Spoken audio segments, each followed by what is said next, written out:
మిత్రులారా, పవన్ కళ్యాణ్కు తెలంగాణ గురించి మాట్లాడే అర్హత లేదు, ప్రజాస్వామ్యం గురించి మాట్లాడే అర్హత కూడా లేదు. ఏంది చదువుకుండా ఆయన? సినిమా వాళ్ళు ఎవడు చదువుకోడు, సినిమాల్లో ఎవడు ఉంటాడు? చదువు లేనోడు, శీలం లేనోడు, సంస్కారం లేనోడు, తాగుబోతులు, వాగుబోతులు, వదురుబోతులు, తిరుగుబోతులు వాళ్ళే కదా. సినిమాలు ఒక్క మంచి సినిమా, దేశభక్తి సినిమా ఒకటి తీసినరా? ఒక్కటి చెప్పండి. అన్ని బూత్ సినిమాలే కదా. అట్లాంటి వాడు ఏం మాట్లాడుతున్నాడు? వాడిని ఉప ముఖ్యమంత్రి చేయడమే తప్పు.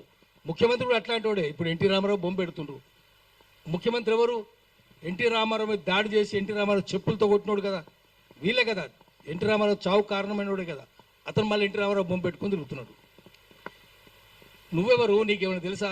పత్రికా స్వాతంత్రం నువ్వు ఇచ్చినవా? నువ్వు ఎట్లా అరెస్ట్ చేస్తావు? నాగేశ్వరరావుని అరెస్ట్ చేసే అర్హత ఉందా? గలివర్ యాత్రలో బ్రాబ్లింగ్ నాక్స్ ఉంటారు, పెద్దగా ఉంటారు, ఆకాశం ఎత్తు, టవరింగ్ పర్సనాలిటీస్. లిలీపుటియన్స్ ఉంటారు, చిన్నగా అంగుళమంత ఉంటారు.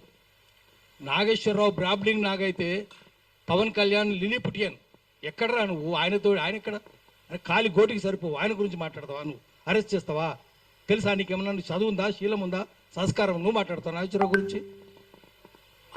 నాగేశ్వరరావు చాలా సంస్కారవంతంగా మాట్లాడతాడు. రిఫైన్ టాక్ అనేది, పిచ్చి పిచ్చి మాటలు మాట్లాడు ఆయన. ఆర్టికల్ 19(1)A మాకు వాక్ స్వాతంత్రం ఇచ్చింది. దాని కింద మనం ఎవరినైనా విమర్శిస్తాం. శ్రీశ్రీ ఏం చెప్పిండు? మేమీ ప్రైవేట్ జీవితాలు మేమీ సొంతం, పబ్లిక్గా ఉంటే ఏమైనా అంటాం. నువ్వు రాజకీయాలు ఉంటే అంటాం, నువ్వు సినిమాలు ఉంటే అనం. సినిమాలు ఉంటే నువ్వు ఎంతమందిని 5 పెళ్లి చేసుకున్నావు? నీ భార్య కూడా విదేశేస్త్రాలే కదా. నువ్వు ఆమెనేమో ఇటాలియన్ అంటావు, నువ్వేమో మళ్ళీ విదేశేస్త్రాలనే చేసుకుంటాడు. బీజేపీలు అదే కదా. మరి 5 పెళ్లి చేసుకుంటే సిగ్గు శరం ఉందా నీకు? నువ్వు మాట్లాడతావు ఆ సంస్కారం గురించి? నువ్వు రోజు ఒక పార్టీ మారుస్తావు. గద్దరుండగా గద్దర్ని ఎట్లా మోసం చేసిండు? చెగువేరా బొమ్మ పెట్టుకొని నేను కమ్యూనిస్ట్ అనేది చెప్పి గద్దరు నమ్మించి తీసుకొని పోయిండు, ఇంటికి తీసుకుపోయిండు, దండం పెట్టిండు, మొత్తం షర్టు ఎక్కడ చూసినా చెగువేరా బొమ్మలు. ఇప్పుడు ఎవరు బొమ్మలు పెట్టుకుంటుండు? రోజుకో పార్టీ. ఎక్కడ జిదర్ హరి ఉదర్ చరి, ఎక్కడ పచ్చకుంటే పసలు అక్కడ మేస్తాయి. నువ్వు పశువే కదా. ఎక్కడ ఏ కొమ్మ మీద పండు ఉంటే ఆ కొమ్మ మీద దూకుతాయి కోతులు. నువ్వు కోతువే కదా. నువ్వు చెప్తావా? రోజుకో పార్టీ మార్చుకోనివి, రంగులు మార్చుకోనివి నువ్వు చెప్తావా? ఇప్పుడు గద్దర్ గురించి చెప్తావు. గద్దర్ మోసం చేయలేడు, చెగువేరా బొమ్మలు పెట్టుకోలేడు. పెట్టుకొని ఇప్పుడు ఏం చేస్తున్నాడు? ఎన్టీ రామారావు బొమ్మలు పెట్టుకుంటున్నాడు, రోజుకో కథ పడుతున్నాడు, చంద్రబాబు బొమ్మలు పెట్టుకుంటున్నావు. మరి మనం ఏమనాలంటే, మేము ఉన్నది ఉన్నట్టు చెప్తే 4 గంటలు జైలు నోళ్ళు తెరుస్తాయి, గుండ్రాలు విసురుతారు అన్నాడు. నాగేశ్వరరావు ఏం చెప్తున్నాడు? ఆయన పాపం అమాయకంగా 4 గంటలు అంటే నేను జైలు పెడతామంటున్నాడు, అరెస్ట్ చేస్తామంటున్నాడు. ఇంత దౌర్జన్యం ఎందుకు?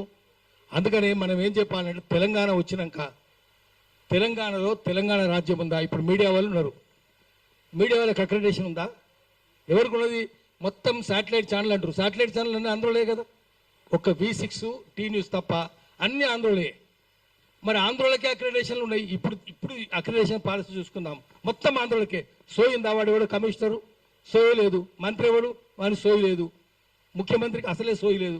తెలంగాణ వచ్చినాక కూడా ఇక్కడ ప్రెస్ క్లబ్లో మాట్లాడదాము, అక్రెడిటేషన్లన్నీ ఆంధ్రలకే వస్తున్నాయి, తెలంగాణలకు లేదు. శాటిలైట్ ఛానల్ తెలంగాణ లేవు. అన్ని వాళ్ళే. సోషల్ మీడియాకి ఇస్తున్నారా? ఇస్తలేరు కదా. కేబుల్ ఛానల్కి ఇస్తున్నారా? ఇస్తలేరు కదా. మరి ఎవరికి ఇస్తున్నారు? ఎంత అన్యాయం ఏంది? పోనీ ఛానళ్ళల్లో అక్కడక్కడ తెలుగు ఎన్టీవీలో ఒక్కతే అమ్మాయి ఉంది, తెలంగాణ అమ్మాయి. ఆ అమ్మాయికి అక్రెడిటేషన్ లేదు. మళ్ళీ అంతా వాళ్ళే. జూబ్లీస్ అంతా ఆంధ్రలో కదా. ఫిల్మ్ నగర్ జూబ్లీ సొసైటీ అంతా వాళ్ళే. Housing society, Jubilee's club, film Nagar housing society, film Nagar club మొత్తం ఆంధ్రలో కూడా ఒకటే కులం. రామనేని, సామనేని, కామనేని, నడపనేని, వాళ్ళమనేని, దేవినేని, కేతినేని ఒకటే కులం వాళ్ళు. మీరు ఆ వాసన, కమ్మ వాసన మురుక చూసుకుంటూ పోతే జూబ్లీస్ వచ్చేస్తుంది. అంత అన్యాయంగా ఉంటాయి. You can smell your way to Jubilee's. అంత అన్యాయంగా ఇప్పుడు తెలంగాణ వచ్చినాక కూడా రాజ్యాంగానికి ఉన్న 4 అంగాలు ఆంధ్రుల చేతుల్లోనే ఉన్నాయి. ఇంకా అసెంబ్లీ, నేను చంద్రబాబు శిష్యుని అంటున్నాడు కదా ముఖ్యమంత్రి.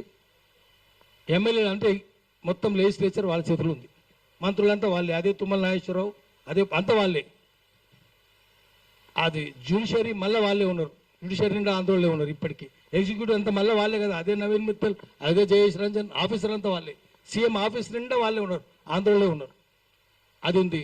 మీడియా అంతా వాళ్ళ చేతుల్లో ఉంది. 4 అంగాలు, రాజ్యాంగానికి సంబంధించిన 4 అంగాలు ఇంకా ఆంధ్రుల చేతుల్లో ఉన్నాయి. తెలంగాణకు రాలేదు, వచ్చే అవకాశాలు కనిపిస్తలేవు.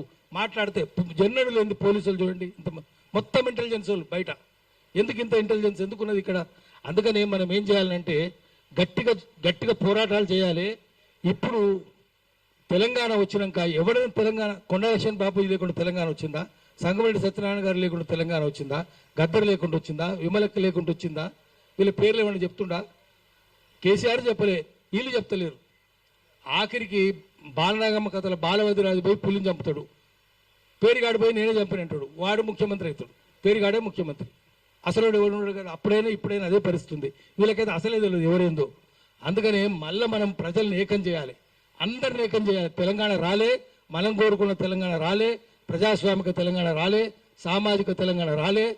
దొంగలే మళ్ళీ ఆంధ్ర దొంగల చేతుల్లో ఇక్కడ ఉంది, ఇది ఉంది. కాబట్టి మళ్ళీ మనం చేయాలి, చేసి పోరాటాలు చేసి మళ్ళీ తెలంగాణ చేయాలి. ఎవరైనా ఆంధ్రోడు ఇట్లా వచ్చి అంటే పవన్ కళ్యాణ్ లాంటి వాడిని ఆ తెలంగాణ రాకుండా చేయాలి, హైదరాబాద్లో అడుగు పెట్టకుండా చేయాలి. చంద్రబాబు నాయుడు కూడా పెట్టదు, పవన్ కళ్యాణ్ కూడా పెట్టదు. ఎట్లా పెడతావు రాను అనాలి. విగ్రహాలన్నీ ఆంధ్రోడేనా? గద్దర్ విగ్రహం పెట్టిస్తారు హైదరాబాద్, ఖమ్మం, కరీంనగర్లో గజ్జల స్వామి అంటే ఆయన 7 రోజుల విగ్రహం చేసిండు, ఏడాది నడత నుంచి తిరుగుతుండు. గద్దర్ విగ్రహం పెట్టిస్తలేరు. ఆదిలాబాద్లో అంబేద్కర్ విగ్రహం పెట్టిస్తలేరు, హైదరాబాద్లో కూడా పెట్టిస్తలేరు. కానీ ఆంధ్రలో బొమ్మలు అయితే వస్తాయి. రోషయ్య అడ్డుకున్న రోషయ్య విగ్రహం ఉంటుంది. ఎస్పీ బాలసుబ్రహ్మణ్యం వాడు ఏం పాటలు పాడిన అన్ని బూత్ పాటలే. నీ అదనం మీద మందారా, నీ నడుము మీద వడ్డానా అని ఇటువంటి బూత్ పాటలు పాడినోడు వాందా పెడతారు. చివరికి ఎన్టీఆర్ కూడా పెడుతున్నారు, రేపు చంద్రబాబు కూడా పెడతారు, లోకేష్ కూడా పెడతారు, పవన్ కళ్యాణ్ కూడా పెడతారు విగ్రహాలు ఇక్కడ. కానీ తెలంగాణలో మాత్రం పెట్టినారు. అందుకనే మనం అందరం ఏకం కాకపోతే, మనందరం సోయలు పడకపోతే, మనం మెదడులో సోయి ఉండాలి, మన చేతిలో రాయి ఉండాలి. అప్పుడే వాళ్ళకి బుద్ధి వస్తుంది. వాడు లూటు చేస్తూనే ఉండు, మనం లాఠీ లేపాలి. దానికోసం అందరం ఏకం చేద్దాము, ఏకం చేసి ప్రజలను చైతన్యం చేద్దాం. దానికి సోషల్ మీడియానే వాడుకుందాం. సోషల్ మీడియా అన్సోషల్ మీడియా మనకు వద్దు, అవి వద్దు మనకు. సోషల్ మీడియాను వాడుకొని ప్రజలను చైతన్యవంతం చేద్దాం. వాడు మనకు తిరుగుతుంటే వాళ్ళంతా వాళ్ళ చెంచాలే ఉన్నదంతా. పృథ్వీరాజు మాట్లాడితే వాడు బూత్ మాట్లాడుతున్నాడంటే వాళ్ళ చెంచాలే. అందుకని మనం మన సోషల్ మీడియాను డెవలప్ చేసుకుందాం, మన ప్రజల్ని చైతన్యవంతం చేద్దాం. మళ్ళా తెలంగాణ ప్రజల తెలంగాణ, ప్రజాస్వామిక తెలంగాణ, సామాజిక తెలంగాణ నిర్మించుకోవడానికి కృషి చేద్దాం. నమస్కారం.